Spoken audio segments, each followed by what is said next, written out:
In the newsletter this week, I posed a bunch of questions and answers, and they were somewhat of a random collection of questions and comments that get thrown this way, either in the intro to Zen or as people go on in their practice. And I thought it was worth visiting some of those and just sharing them because we all have those questions. How does this practice work? How am I supposed to do it? How many times a week should I do it? How long do I need to meditate? What's that thing you're supposed to be wearing around your neck, the rakasu? What is that bib? It's not just because of my advanced age, but how does all of this work? And often a sense of just frustration born out of desire to do this, but like how do I do it? I mean, I've got kids, I've got family, I've got job, I've got vacation, I've got this, I've got that, and where does Zen fit? I mean, I like it. I'm here. I'm getting something out of it. This is great, but wow, this 5:30 Tuesday, Thursdays, or 7 p.m. if you're in New York on Wednesdays is 10 p.m. Sometimes it just feels like hard to pull it off, or a session coming up. How do I carve out 5 days? And is it required, Dan?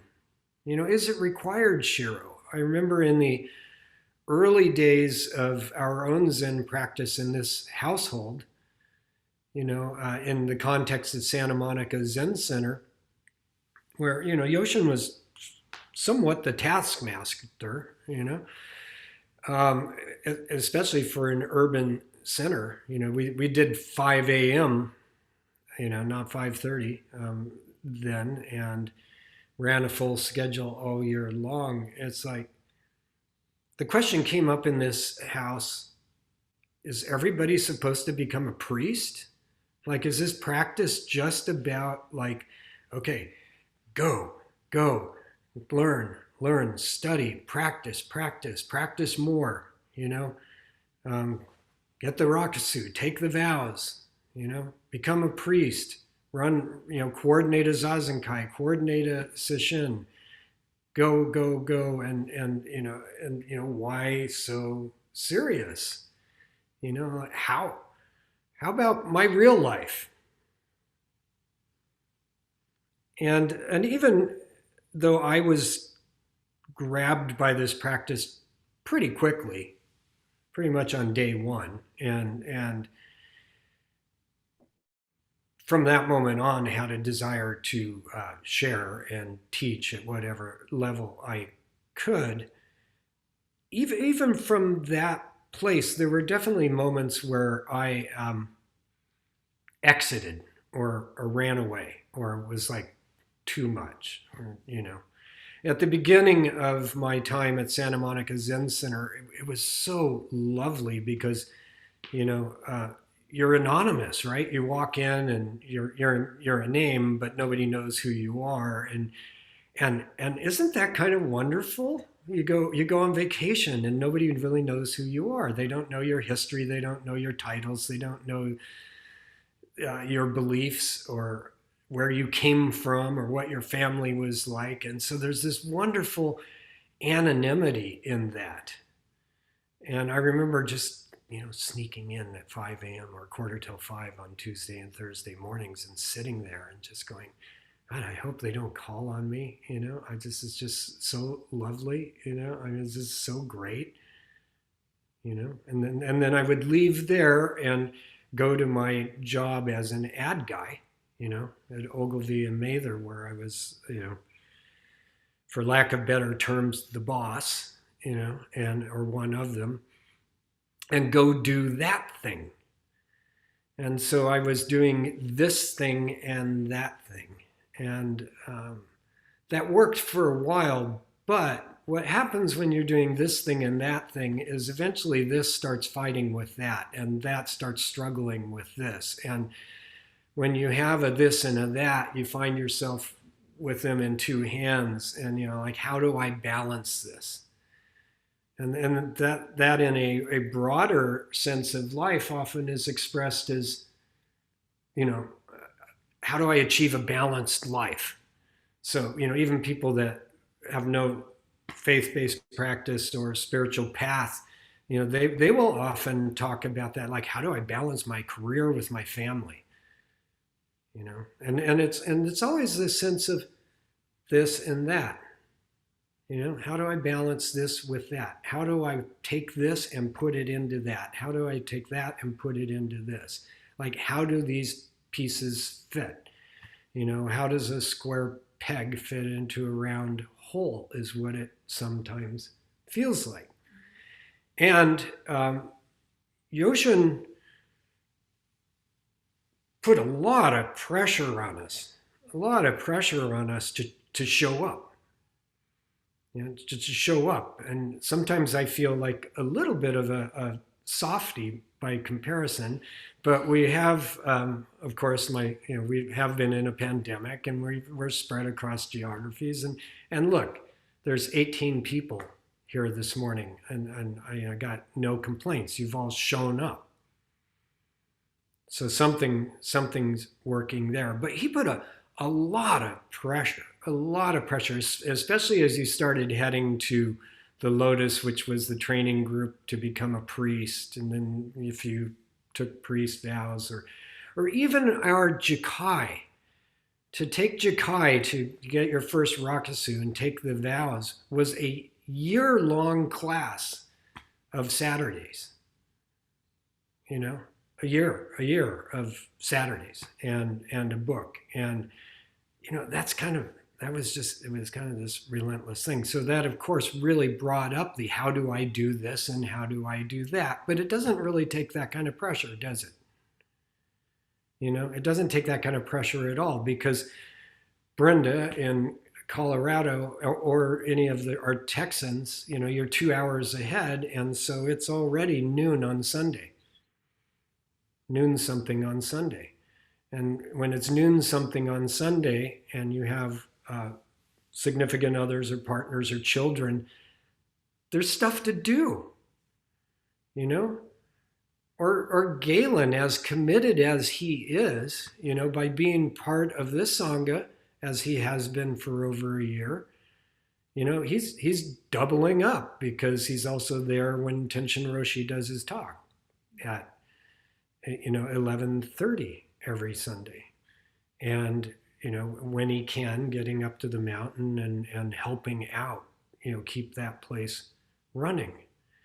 And I suspect that if Galen held it as, well, how do I do this and how do I do that? And, how much time is there actually in a day, that it would unravel, and we wouldn't be seeing him. So the question is, what do we do with that? And I'd like to turn to case 2 of the Blue Cliff record, which is Joshu's The Supreme Way. So I'm going to work with a couple of translations here, work off the sheet that is Maizumi Roshi's translation. Joshu addressed his assembly and said, "The Supreme Way is not difficult. It simply dislikes choosing." Sometimes that's picking and choosing. "With even a few words, there will be delusion or enlightenment. This old monk does not dwell in enlightenment. Can you value this without reservation?" A monk stepped forward from the assembly and said, "If you do not dwell in enlightenment, how can you value it without reservation?" Joshu says, "I don't know that either." And the monk says, "If your reverence does not know, how can you say that you do not dwell in enlightenment?" Joshu said, "Your questions are well asked. Make your bows and retire. Off with you." Okay? So that is the version from my Zumi Roshi. Just slightly different language. The introduction to it out of the Secrets of the Blue Cliff record. Now listen to this, because in this introduction are some clues to, this picking and choosing, and can you value this without reservation, and do you dwell in enlightenment? Well, if you don't know, how can you say, and so on and so forth. The introduction. The universe contracts. The sun, moon, and stars go black.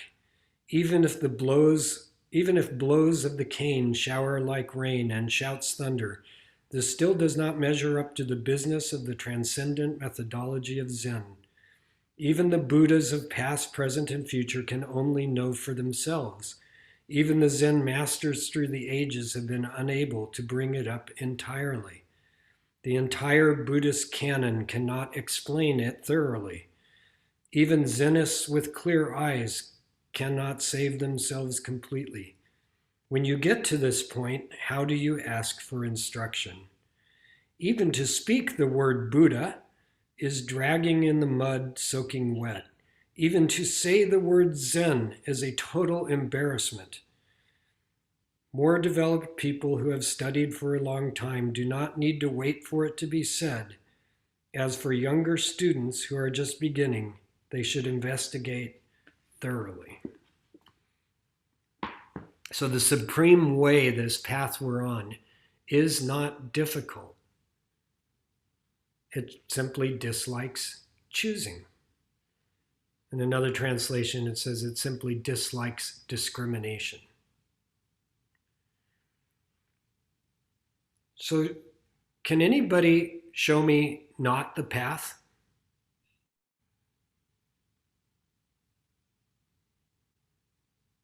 Yeah. And there you have it. Where is not the path? And so all these words and all this picking and choosing, all of this and that is delusion. It is a diversion from the path. Now in this koan, it goes on further, and the monk is testing Joshu, and Joshu plays back and forth what my father would have called word games. Don't play word games with me, Dan. Which is probably why I ended up in advertising. But, and then eventually, just get out of here. Get out of here. But it's true to the koan. The supreme way is not difficult. It simply dislikes choosing. So let's go back to this question of how do I do this and that?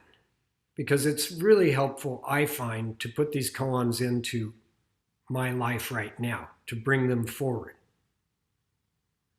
And this puzzle of how do I do this Zen thing in the middle of my life thing?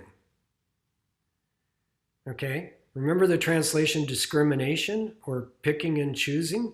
The second you say Zen thing and life thing, we've got the two balls that we're trying to juggle again. We've got the two balls that we're trying to juggle again. So my invitation to each of us as we fall into this, how do I do it and how do I juggle it? And believe me, I'm not trying to turn you into priests. Okay, this is just, if you find value in this practice at whatever level you find value in it, if you find value in Zazen, in the Dharma talks, in the Sangha, in the community, how do you keep that alive once the Zoom feed goes dead here in 36 minutes?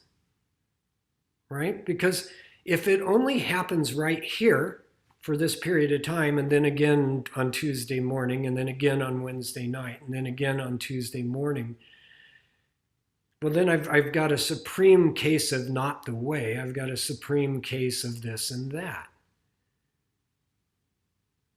And that's like, how do I fit Zen in? Now, in the newsletter, if you went all the way down to the bottom in the little tiny type, there's, a bunch of answers, some of them rather smart ass. I was having fun with it. How do you get up that early every morning? Alarm clock. And that may at first just sound like a smart ass answer, but look at the rest of your life. How do you turn on the car? Well, I put the key in and I turn the key. When it's time for a work meeting, how do I make it to that on time? I look at my watch. I hit the button. So again, what might to you appear like, okay, Dan, that's cute. There's a deliberate simplicity in it too. And when I started my practice, by the way, I did set one alarm next to my bed and then another alarm across the room, and then another alarm out in the kitchen, just to make really darn sure I showed up on time. So there's like little real world secular tricks. But the thing is, I decided that this was going to be a part of my life. And yet there's still a catch in that. I chose that this would be a part of my life. That this would be a part of my life. So the invitation I offer up to get out of this it dislikes choosing is to paint a distinction between content and context. If Zen is content in your life, there's always going to be this struggle. If Zen becomes a context in which you live your life, the Supreme Way is not difficult. Now, what do I mean by that? Because that could also sound a little cultish. It's like, well, all you got to do is do this and everything else is fine, and just show up with us and do this. No, let's take it back out of Zen language, okay? And pick a value that might be near or dear to you. I value the truth. I value the truth. I don't want to lie. I don't want to be a liar. Okay? Now, if you go about your life going, okay, here's the next thing in front of me. I got to do this. I got to do this. Oh, yeah, I'm not supposed to lie. Right? Then you're always trying to insert this value of, okay, yeah, that's right. I'm in this negotiation, but I'm not supposed to lie. You're always adding it in. You're always adding it in. And so it always becomes this ingredient you're adding in versus consider flopping it around. I do not lie. And on that basis, I enter this relationship, this negotiation. From a context of I believe in the truth, I do not lie, when somebody drops $100 bill in front of you as they're walking down the street, there's no question about what to do. Because the basis is, I tell the truth. I do not lie. Not, oh, something just happened. Should I lie or should I not lie?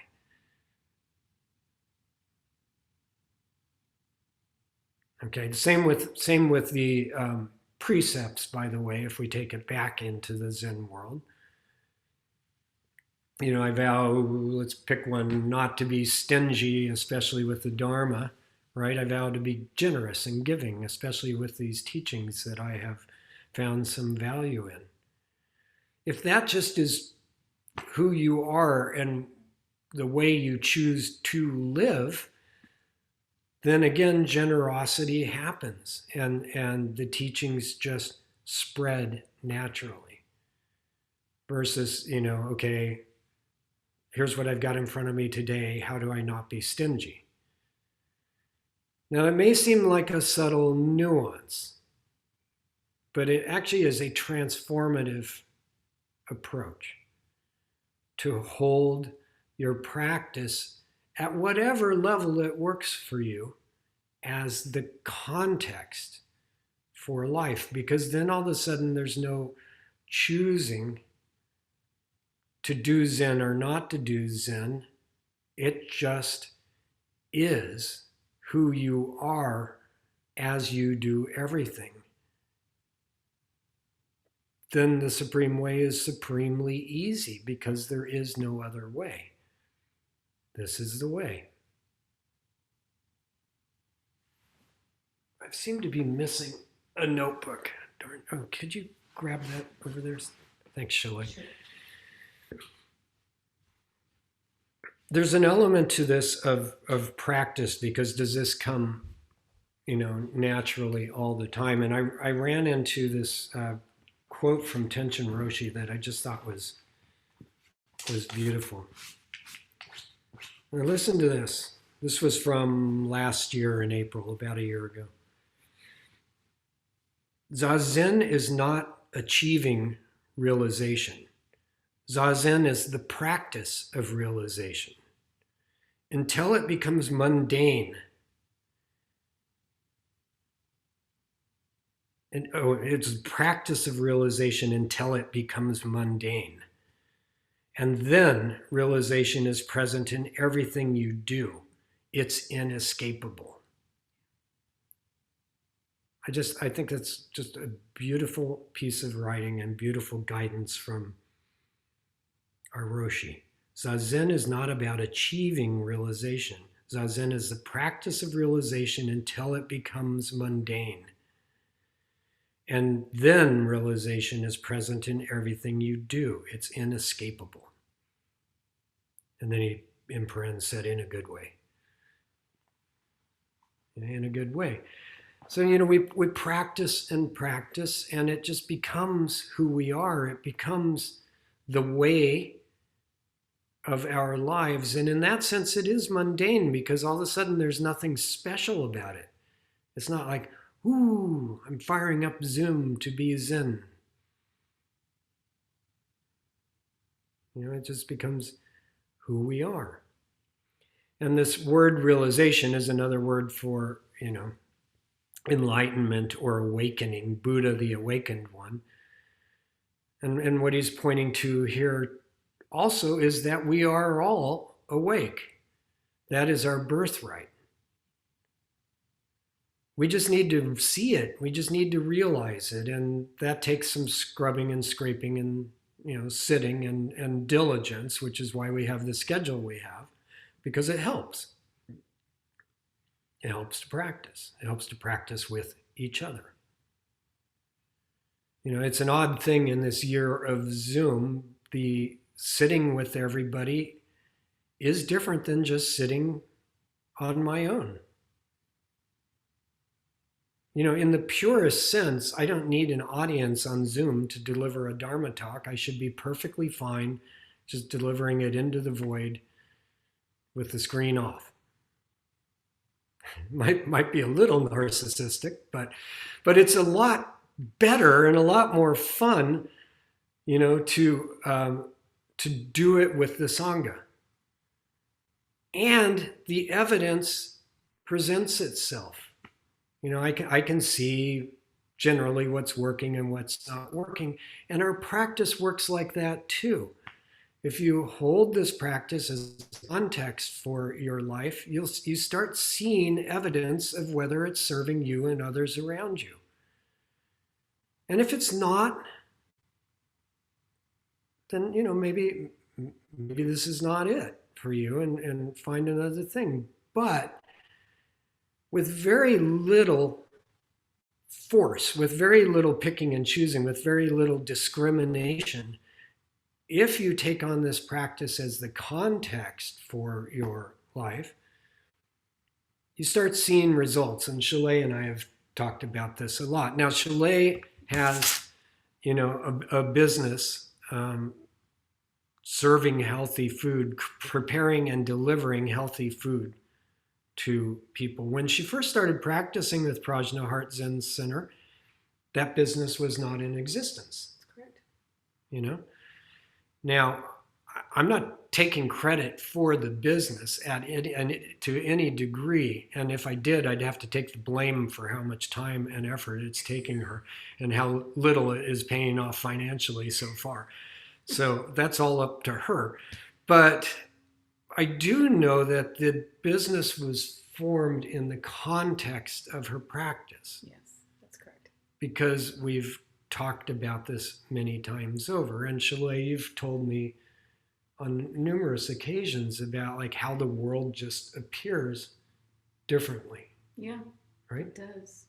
Yeah. It does, yeah. So you will see the evidence one way or the other.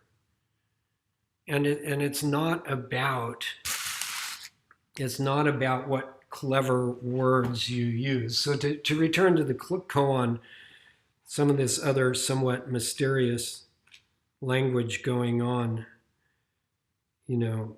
as soon as there are words spoken, there is choosing. Okay, so that gets to, this is starting to look at the futility of trying to teach what can't be taught, and yet the absolute necessity to give it a try. Because if there's a value in it, how do you share it? And the great conundrum of Zen is that, the second you start describing enlightenment or realization or awakening, you're outside of awakening and enlightenment and back into the story. And yet to help other people along, if somebody says, what is this Zen thing? As Jennifer Hunter in Ecuador was asked, she shared a perspective with Karen, who showed up on the screen this morning, who presumably will show up on the screen and be a member of this community going forward. So Jennifer did her best. She gave it her best. And then she called us and said, there's this person coming and here's a conversation I had. And, so I mean, there is the words and the teaching going on behind the scenes and in the front of the scenes, as in right now, and yet the words are somewhat inadequate, right?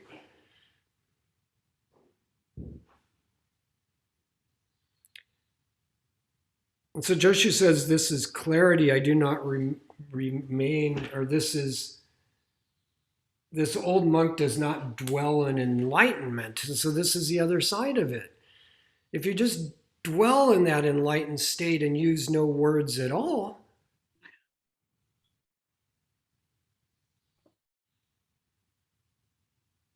I mean, I guess in an absolute sense of vast emptiness that could transform worlds.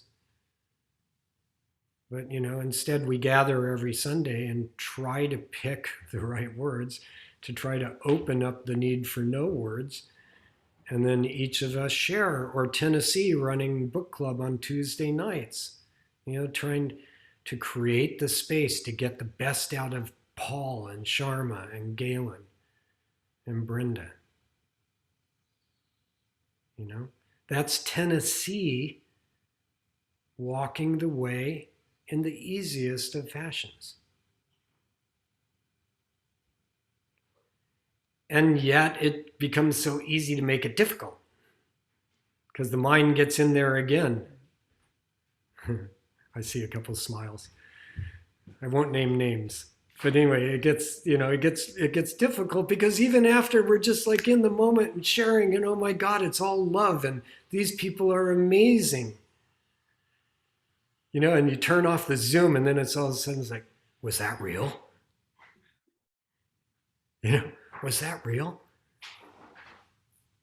What did they think of me? Or sometimes the question is asked, this is so amazing. Can I trust it? Will it be there? Well, it'll be there if you show up. And yes, it was real.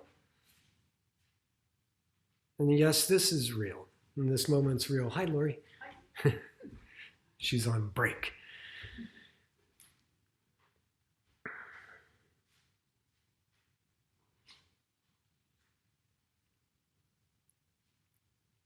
We've talked about the triangle before. I just want to bring up the triangle triangle again as a geometric shape that can help resolve some of this. Because remember the this and that and disliking choosing? The Supreme Way is not difficult. And what about my family? What about my job? What about the practice? What about this? What about that? This is a tool I offer up. Okay, this is a tool I use in other teachings sometimes. Equilateral triangle, right? One of the great things about this shape is no matter what you put at each point, they're always in relationship to the other two. So now if you think of a square with 4 points and you go, okay, this is important to me and this is important to me and this is important to me and this is important to me, or I am this, this, this, and this. As soon as you have 4 points or 6 points, there's an element of having to choose.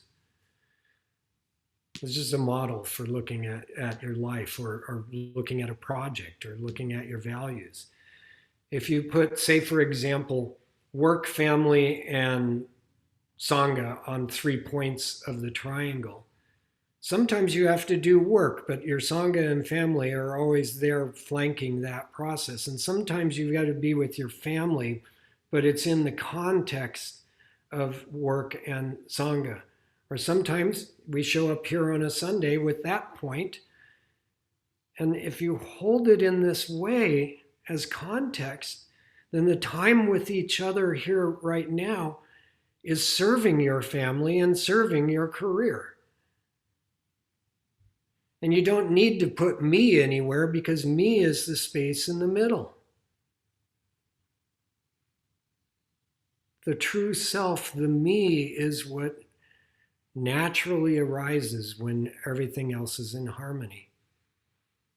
And I've had pushback on the triangle. Somebody says, I can't choose just 3 things. Well, fine. It's just a tool to play with. It's just, and it's not a particularly Zen thing. I'm just offering that up as another example of how to get out of this and that, this and that, and this and that and that.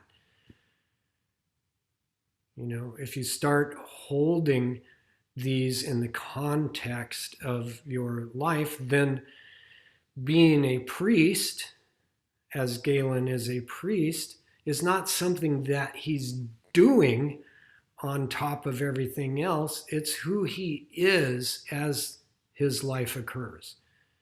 So whether he's managing properties with his son or wielding a chainsaw at Yokoji or here with us at book club or running the Friday night recovery Dharma group for addiction, priest is just who he is. He doesn't need to wear the robes because he is the robes. The robes are him. And the same for each and every one of us, and no robes required. So I wanted to offer that up because we have people at all different stages of practice, and we have people coming in going, how many times a day and how many days a week and how much should I do? And those are questions we can deal with. Do I need to become a priest? What about Jakai? How about these early hours? How about these late hours? How do I make time for sesshin? If the practice is serving you and you choose to live your life this way, all of those questions start resolving. They just naturally start resolving. And I'll stop there because there are people with plenty of experience here that can attest to this or call BS on it, either way. But let's just see if any more questions have come up and where we go with it. The Supreme Way is not difficult. It just dislikes picking and choosing. I choose not to dwell in enlightenment. I'll use these silly words to try to break through. Okay, all right. Comments, questions, challenges? How's this worked for you, those of you that have been practicing for a while? You can unmute yourself. Galen, go for it. I thought that was a great talk, Dan. I'm Thank not sure, maybe it's because you mentioned me a couple times and it made it seem real special, but I was taken back to the book that we read before in the book club by Trungpa Rinpoche. He begins the book by saying, this path could be really difficult. It's better not to start it. And in his last chapter, he says it again. you know, don't take this path unless you have to. It's tough. It's going to be hard, and when those questions came up for me, how do I fit this in? How am I able to do this? How can I find the time to actually participate? How am I going to get to the bottom of this thing?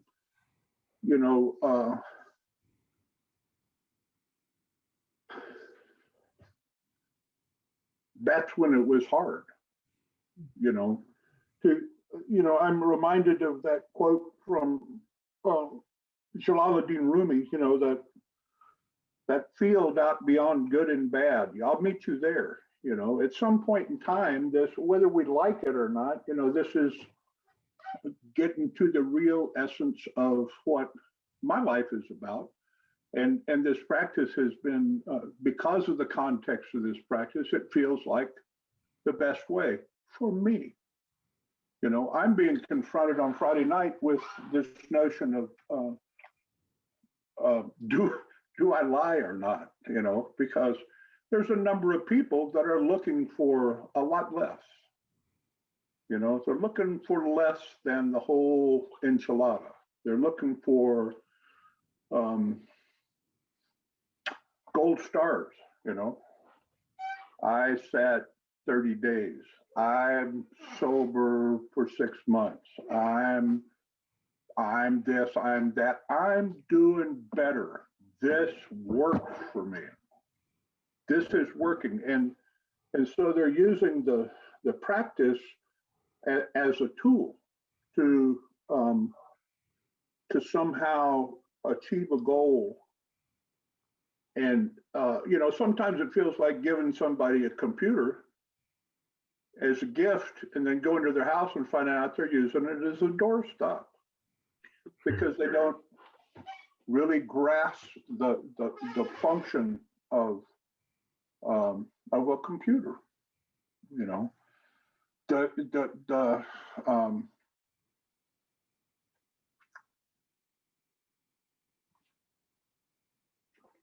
So you look at this thing and you go, well, okay, if I'm going to be honest, I need to tell these people the truth, but at the same time, maybe, we need to move beyond even that, so that, and let people just take from this what it is they want.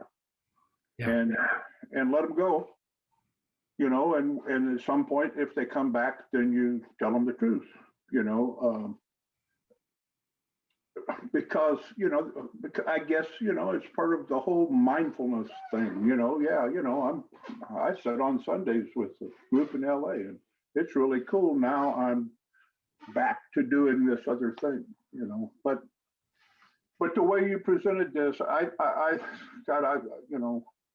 just, I guess, trying to say, I thought it was really a great presentation, and the questions don't all get answered, or if they do, there's new questions to come behind that. You're going to constantly be in that state of not knowing.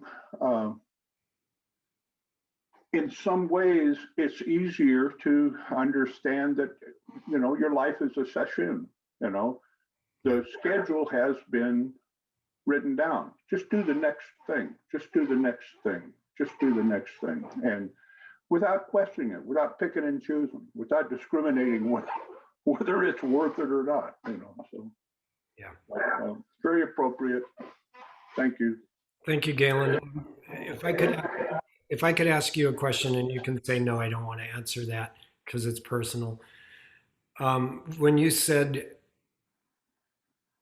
getting my arms around this, that question for you that has driven your practice.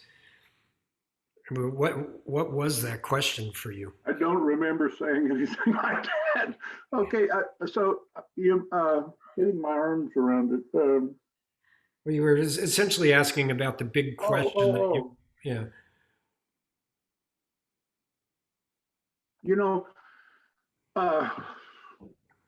It's peculiar. Most people come to this practice because they suffer and because they're looking for an answer to their suffering. I came in at a very high point in my life, but the truth is, I mean, where compared to other times in my life, I was suffering a lot less, in many ways. But, I have spent a lifetime trying philosophy, have a minor in philosophy, read a lot of, these big questions, getting the answers it has always been something I've been driven toward. I want to know, I wanted to know the truth. I want to know the truth. So, Yeah. I suppose that was the question. And that's a whole nother discussion. Yeah. But Yeah. what can I say? I don't know. Well, thank you for answering it to that degree. And I think, looking at the screen, that we all come to this with variations on that question or different questions. And I suspect that some of the people in the Friday night group, at least this is the way I hold it, Galen, um, are asking the same question, but maybe through a different lens. And I just look at it as opening a doorway, and whatever doorway people are walking through, it's up to each of us to choose how far to go or not. Whether it's I want to sleep better, anxiety is killing me, or this trauma thing, I need to understand it, or the big existential question of what is this? What is the point of life? Who am I? But I think all those questions, and I'm just looking at the screen, all those questions are valid starting points, and from that broader context, it's an open doorway. Anyway, thank you, Galen. Really appreciate it. Sharma?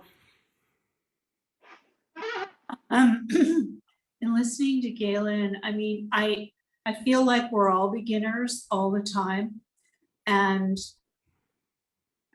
knowing the truth and thinking that I have truth to share with them, but they're not ready is sort of the feeling I'm getting. And to me, where someone is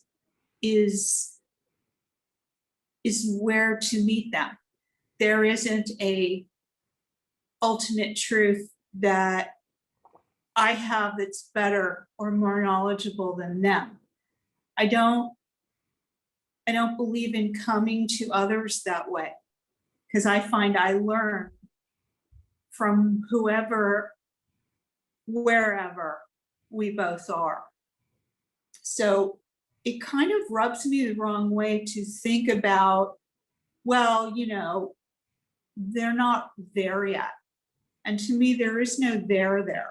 I mean, Yoshin used to say, what is mind? Show me mind. I feel that way about the idea of truth. We each are who we are. And to me, the importance of compassion and meeting someone where they are, if you're in a position of somehow an authority, is just, it's so humbling. It's such a privilege. And I just feel like I needed to say that. Yeah, So I suspect you guys are in more agreement than disagreement, and there's some language in there because I know that Galen understands and believes that there is an interesting thing, and Galen, you can speak for yourself, but there is an interesting thing, Sharma, in terms of like leading a group like that. It's like, and this comes to skillful means, right? You know that, and from your work, it's like how much do you reveal? This is the teaching rub, how do you present it? How do you meet people where they're at? And I think that's what I heard Galen saying too, is like, well, maybe it's just meeting people where they're at and they come back and they discover deeper truths or not. Galen, is that fair representation? That's what I'm hearing anyway, because both things are true there, right? It's the practice goes so much further than just a quick fix, and yet sometimes an immediate fix is the right way in. Yeah, you know, the thing about recovery groups is typically the people who have gained some success in staying clean or staying sober, take the role of guides, to people who are struggling with that problem, So, does that make you an expert? No, only in your own experience, you know. And what I was, the whole notion of truth had to do with what brought me in here. At some point along the line in my practice, I've come to, redefine truth. So I'm not trying to get to ultimate truth or be the expert in anything but my own experience, in that Friday night group, So, yeah, I understand. And I think that Sharma is absolutely right.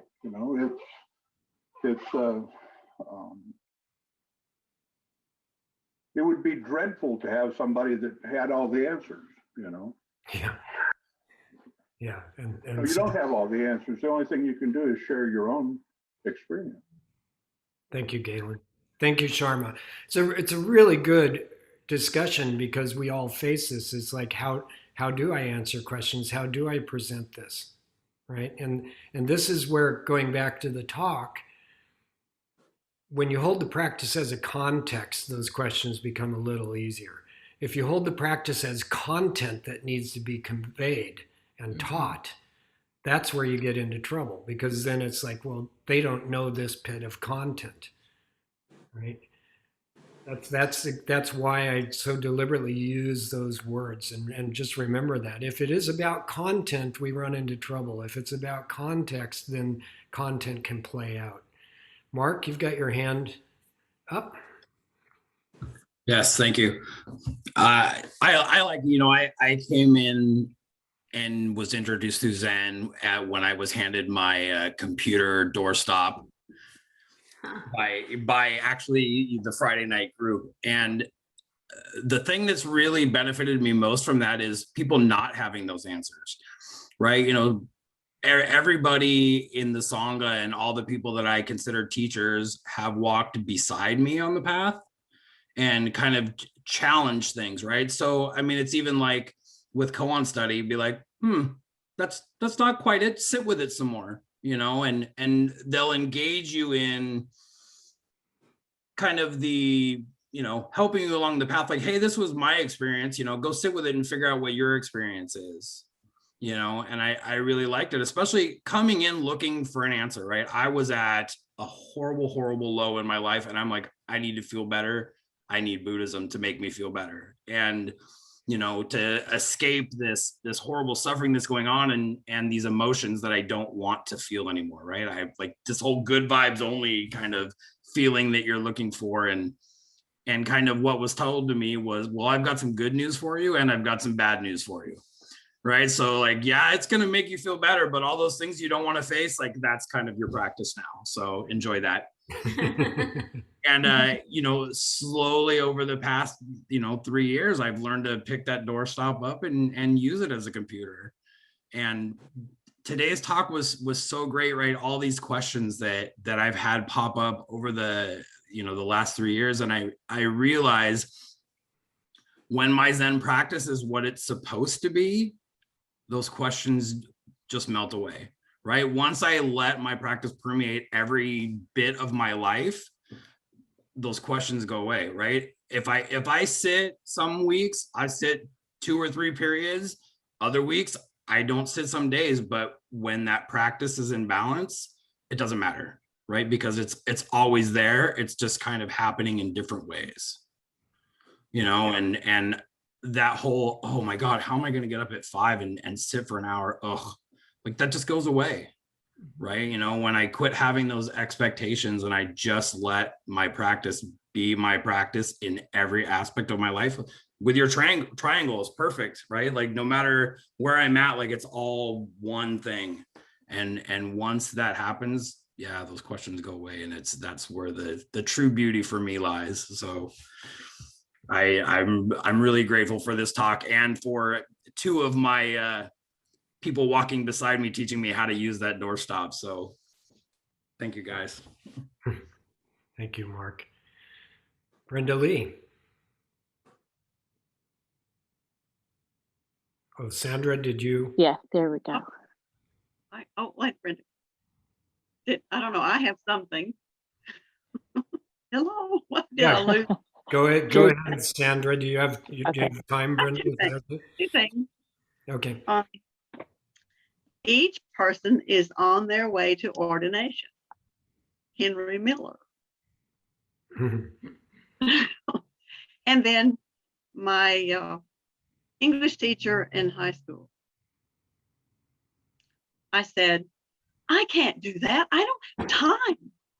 And she said, Sandra, time is all you have. That's a perfect answer. I love that. Sandra, thanks for bringing that up. That there's forget Zen practice for a moment. I mean, how often have you heard or have you said, "There's just not enough time. There's not enough time."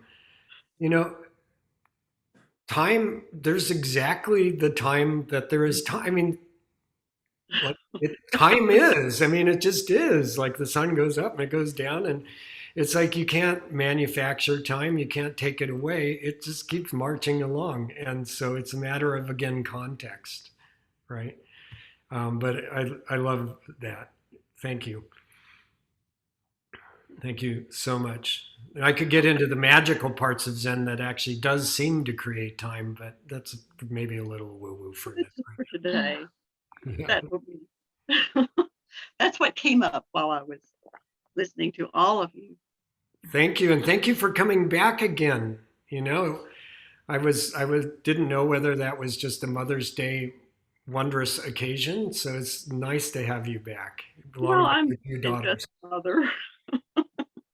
I'm a little more than just a mother. I know that. Thank you for being with us. Brenda Lee? Yeah, I just thank you so much for your talk. It was just so, it hit home for me, this whole idea the supreme way is not difficult. It's simply just like choosing. I started meditating when I was 15, and my mom took me to a community college to drop me off at a class that I'd signed up for because I was curious about meditation. And whenever I've really absorbed myself into a meditation practice, life is easier. And I've never put a term around it, like that context. And like recently we're buying and selling a house right now, and everything's going so smooth. And my husband says, well, maybe we should have done this or that, and asked for more or that. And I looked at him, I said, no, because this is easy, it means we're doing the right thing. We don't have to overthink this. And it is, so that's the beauty of bringing this practice back, not into my life, but having it as that one of the pillars of that triangle, because whenever it is, life is easier, and I can't explain it, and I don't need to explain it. Yeah. But it just really helped, because that's always been a disconnect for me. It's like, why, when I just let things be and I'm in touch with, I'm trying to put words on it. It's hard to put words to it. But yeah, thank you. It's so true. Life is supreme way is not difficult. Yeah. Thank you, Brenda Lee. Yeah. Nicely said. I'm glad the house sale is going well. Yeah. It does feel like magic sometimes.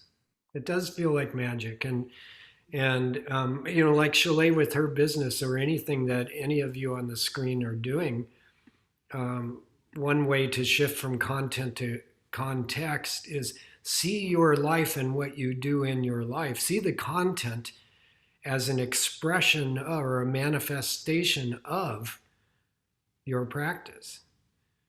then it also, that removes that separation too, right? Because the context is the place from which you do everything, and then everything you do is just an expression of that. So I know we're running over a little bit. Great discussion. I'm happy to stay here as long as we need to or want to. But I also recognize, I know Ken and Tennessee and Tall needed to sign off. So Gabriel, your hand is up. Hello, yeah. Thank you for your Dharma talk and everyone for sharing. Um, yeah, my question is more on how to like make the practice the context of your life, because there are black and white decisions that we have to make, and like those do cause difficulty. And it's not just like, oh, I'm going to do this one because I'm just going to be in my practice. And it's like, oh, but like if you're just going with this one thing, you're not being a responsible adult, you know?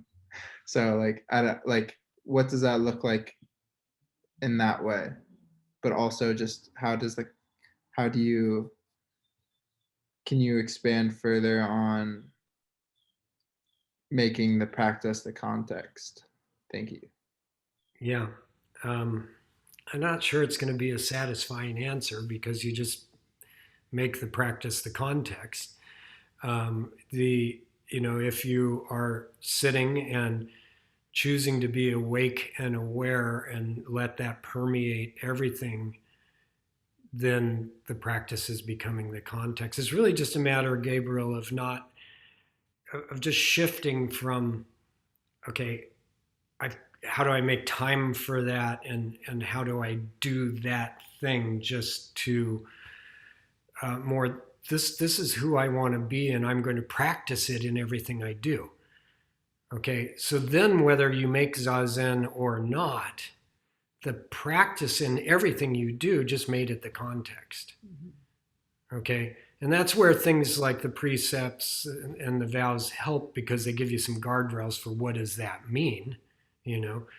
But if you just take the most basic level of, I choose to be awake and aware and see what is directly in front of me at all times, and to live what is directly here right now, and react appropriately accordingly, rather than living in this story in my head about the past or the future.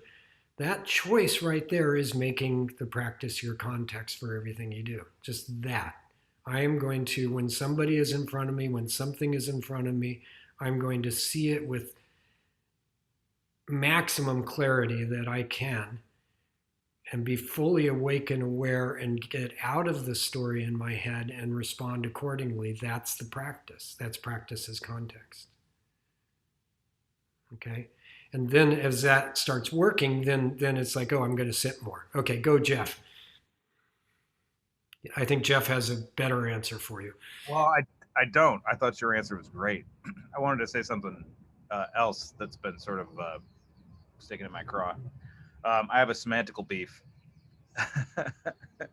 The koan says the supreme way isn't difficult. It simply dislikes choosing or discrimination. Then I would choose discrimination as the word, because I think there's a lot of landmark training that's ringing in the back of my mind about choice, and how if you're choosing versus deciding, if you're choosing, then you're open to all the other options and you're making a conscious choice, versus deciding where you're killing off all the other possibilities. And even what you were just saying, you know, in choosing zazen or choosing the context, I think choosing itself is such a powerful tool, but discrimination, where it is that we're, I don't know, to me it's just a more powerful context for that koan. The supreme way isn't difficult, it simply dislikes discrimination, because I think choosing is what we're doing here. Choosing can be, it's sort of like the difference between delusion and desire in the Bodhisattva vow. You know, I feel like that's a powerful distinction. Hopefully that makes sense. But also, I just wanted to say, what a great talk. I really, really appreciate you, Dan, and this whole group, and I love you guys. And I think that as far as the way being challenging and such, I think you know, some of us are called to look at life from a deeper context, and it takes a lot of courage to do that. And I really want to honor everybody that's here for, you know, not taking it all for granted and really being willing to look deeper into things. And I really appreciate you, Shiro, for taking, you know, making this context or creating this context for us to be in that space. So thank you. Thank you, Jeff. Yeah, remember all of these koans are translated, you know, and so you can always find a few different translations. So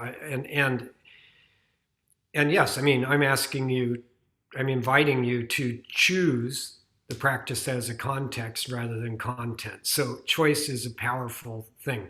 When we see the thoughts playing out in our head, the story in our head, we choose whether to follow it or not. So, you know, in classic Zen fashion, you know, the word is good, the word is bad, you know, it's like the word is a word, but I appreciate that distinction in this context. Mel? I'm just not going to be stingy with the Dharma. So Gabriel, when I was about your age, I had voice nodules. So when I talked, everything was like really raspy, and I thought that was like super sexy. But the problem is as an actor, when I would get emotional, you couldn't hear a damn thing I was saying because I had so much rasp in my voice. So I started working with an amazing vocal coach who was probably my first spiritual teacher. And she said to me, you know, you're not going to sit down and practice to make your vocal cords healthy, are you? And I said, what do you mean? She's like, you're not going to like carve out a time during your day to do vocal practice to make your vocal cords healthy, are you? I said, probably not. And then she said, then you have to do it every moment of your day. So the practice of healing my voice became a living practice. It wasn't sitting on my cushion for an hour. It was every moment of the day I was healing my voice. So sometimes when I think about the difference between context and content, right? Those are the two things. It's practice or living practice for me. That's what worked. And I don't have nodules in my throat anymore. So there was a win there. But I had to share that Dharma. Thank you, Dan. What a great talk. It's so inspiring as we're moving forward throughout our days. Great, Mel. Thank you. Gabriel, does that help a little bit? Good. I'm happy to discuss it further. I mean, do I want to say this? Sure, I will. There is a funny thing, and I'll just speak from personal experience.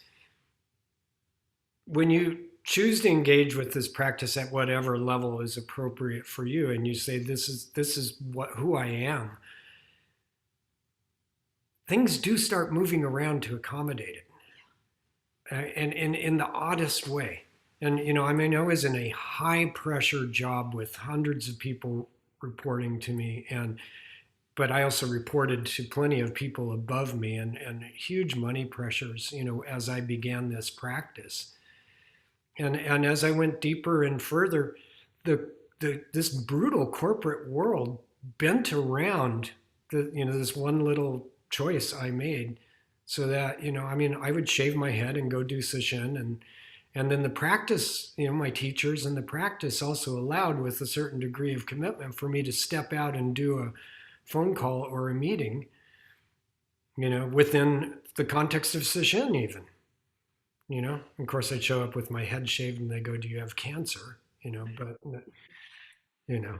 But there is this funny thing that happens when you make a choice, and I don't care whether it's Zen or running.